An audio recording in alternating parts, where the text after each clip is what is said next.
We listen and we don't judge អ្នកនរគ្នាអាចគិតថាពាក្យនោះគ្រាន់តែជាពាក្យសាមញ្ញធម្មតាមួយទេក៏ប៉ុន្តែចំពោះអ្នកដែលគាត់មាន mental health problem វិញពាក្យនោះគឺសំខាន់មែនទែនចំពោះគាត់ដោយសារគាត់ពិបាកក្នុងការស្វែងរកអ្នកគេម្នាក់ដែលគាត់អាចជឿទុកចិត្តបានក្នុងការបញ្ចេញនូវអារម្មណ៍ទាំងអស់នោះមកខាងក្រៅដោយមិនចាំបាច់ខ្លាចពីការ judgment ពីមនុស្សជុំវិញខ្លួនចឹងដោយសារតែយើងមើលឃើញពីបញ្ហាហ្នឹងហើយទើបយើងសិក្សាស្វែងយល់កាន់តែស៊ីជម្រៅហើយរកឃើញនៅមូលហេតុសំខាន់3ដែលរារាំងពួកគេក្នុងការបញ្ចេញនូវអារម្មណ៍ពិបាកចិត្តទាំងអស់នោះមកខាងក្រៅបានចឹងទី1ហ្នឹងគឺ internalize stigma មានន័យថាអារម្មណ៍ក្នុងខ្លួនរបស់គេហ្នឹងគឺពួកគេចូលចិត្តគិតច្រើនហើយការភ័យខ្លាចនៅតែមើលមកខ្លួនឯងហ្នឹងថាជាមនុស្សទន់ខ្សោយហើយទី2ហ្នឹងគឺ accessibility to help មានន័យថាប្រទេសកម្ពុជាយើងអត់ទាន់ទូលំទូលាយផ្នែក mental health problem ទេហើយ mental therapist នៅប្រទេសយើងហ្នឹងក៏ត្រូវប្រើរយៈពេលយូរនិងមានតម្លៃថ្លៃក្នុងការណាត់ជួបហើយទី3ហ្នឹងគឺ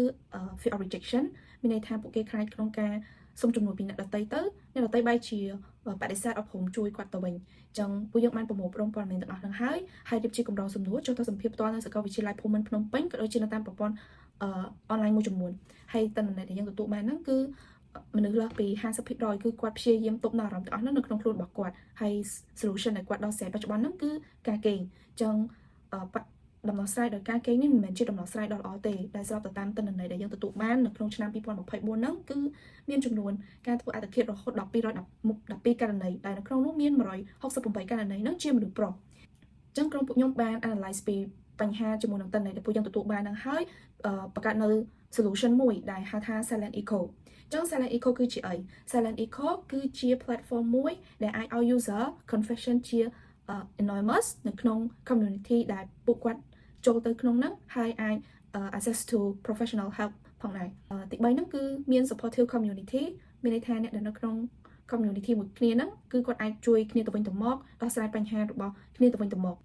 ហើយ target customer យើងជាអ្នកគេ target customer យើងហ្នឹងគឺ target ទៅលើ all gender ប៉ុន្តែយើងផ្ដោតសំខាន់ទៅលើមនុស្សដែលមានចន្លោះអាយុពី15ទៅ25ឆ្នាំ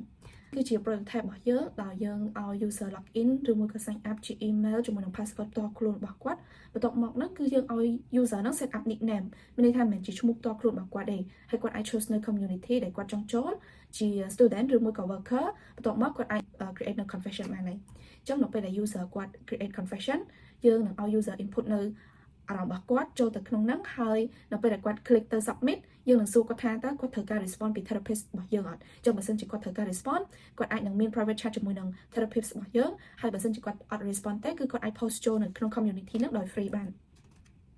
ចឹងចំពោះ value proposition យើងមានអីគេខ្លះ value proposition យើងទី1ហ្នឹងគឺ self anonymous confession មានន័យថានៅពេលដែលគាត់ post ចូលទៅក្នុង community ហ្នឹងទៅអ្នកនៅក្នុងហ្នឹងអត់ដឹងថាគាត់ហ្នឹងជានរណាគេគាត់អាចដឹងពីអត្តសញ្ញាណពិតរបស់ម្នាក់ហ្នឹងបានទេហើយទី2ហ្នឹងគឺ affordable price with professional help ចឹងយើងនឹង provide នៅ therapist នៅក្នុងហ្នឹងដែលមានជា one time